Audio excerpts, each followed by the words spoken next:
Hello, bonjour à tous, on se retrouve aujourd'hui dans une nouvelle vidéo. Ça fait très longtemps que j'ai pas posté, je sais. C'était les vacances et puis avec le contexte Covid, etc. C'était un petit peu particulier. Mais c'est bon, Madame Estée reprend du service. Donc aujourd'hui, on va parler du microscope optique. Un microscope que vous allez forcément utiliser au collège et ou au lycée. En tout cas au lycée, c'est sûr. Donc je vais vous montrer un petit peu les bases, de quoi il est composé, comment on l'utilise, etc., etc. Donc je vais au labo, j'enfile ma blouse, c'est parti.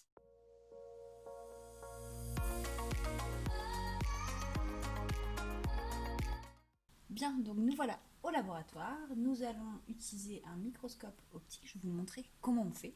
Ce n'est pas très compliqué, mais il y a quand même des règles de base à respecter. Donc première chose, on enlève la protection plastique. D'accord. Comme ceci, voilà. Et on branche le microscope. Voilà. On met le microscope pas trop loin de soi avec l'oculaire vers nous. Première partie, je vais vous montrer de quelle partie est composé ce microscope. On a d'abord cette partie-ci qui s'appelle l'oculaire, donc l'endroit où on va mettre notre œil. Ici, c'est ce qu'on appelle la potence. Le socle, ici. En dessous de l'oculaire, on a une molette qui possède différents objectifs. Il n'y en a pas forcément 4, on peut en mettre 4 maximum, mais des fois il n'y en aura que 2 ou 3. D'accord? Donc l'objectif le plus petit, c'est celui-ci, puis celui-ci, et on tourne toujours dans le sens des aiguilles d'une montre pour passer du plus petit au plus grand. Ensuite, en dessous, on a ce qu'on appelle la platine. Cette platine, ça va être l'endroit où on va placer notre lame microscopique pour pouvoir l'observer. Ici, ce que j'ai tourné, c'est ce qu'on appelle la vis macrométrique. D'accord? C'est une vis qu'on va utiliser pour faire la mise au point. Et on en a une plus petite ici, pour faire toujours une mise au point, mais un petit peu plus affinée. Parfois, la vis micrométrique se trouve au centre de la vis macrométrique, donc il faut faire attention. Ici, donc juste derrière, nous avons un bouton pour allumer le microscope et ici, une molette pour régler l'intensité lumineuse.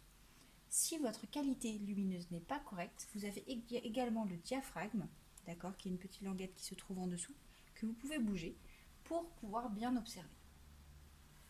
Voilà pour ce qui est du microscope avec la lumière, bien sûr, qui sort à cet endroit-là. Donc la lumière va traverser ici, traverser la lame et envoyer l'information jusqu'à notre œil. Donc, maintenant que vous avez bien compris ça, on va placer ce qu'on appelle une lame. Pas de confusion, ceci est une lame microscopique. Et le rond ici, alors ça peut être un cercle ou ça peut être un carré, c'est ce qu'on appelle la lamelle.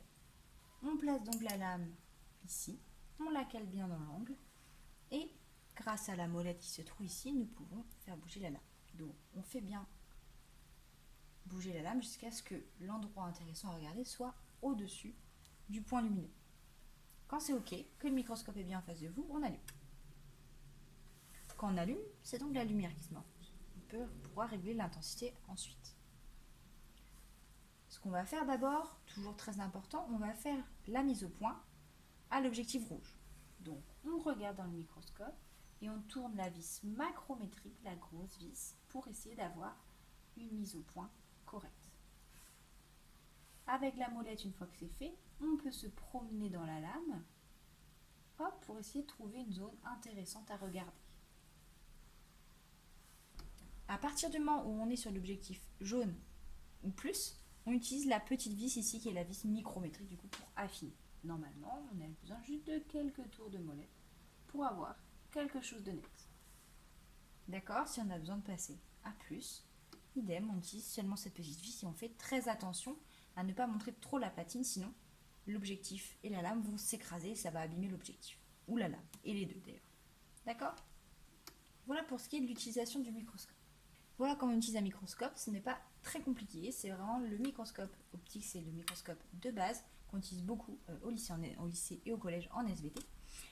Par contre, très important, quand on range ce microscope, il y a quelque chose à respecter. On remet bien l'objectif rouge en place en tournant avec la molette, on enlève la lame, on baisse bien la platine jusqu'en bas, on éteint bien sûr, on diminue la luminosité hop, au maximum, on éteint, on débranche le microscope et on enroule le fil autour de l'oculaire ici.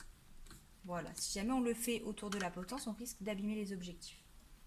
Une fois que c'est fait, on remet le plastique de protection.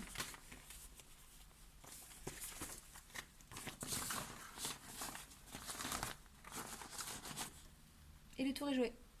Voilà, maintenant, vous savez utiliser un microscope, vous pouvez faire vos mises au point, utiliser des gestes précis, techniques et pas faire de bêtises le jour de l'évaluation, parce que vous serez peut-être évalué sur votre façon d'utiliser votre microscope. Donc normalement, maintenant, vous le savez le faire. Vous utilisez sûrement à l'école ce qu'on appelle des caméras motiques ou des moticams, qui sont des caméras qui permettent de capturer ce que vous voyez sur votre microscope sur un ordinateur. Je fais aussi une petite vidéo là dans la foulée sur son utilisation également, donc n'hésitez pas à aller la voir. Comme d'habitude, je vous souhaite de bien réviser, de bien vous entraîner du coup à utiliser ce microscope et puis je vous fais de gros bisous. Allez, bye!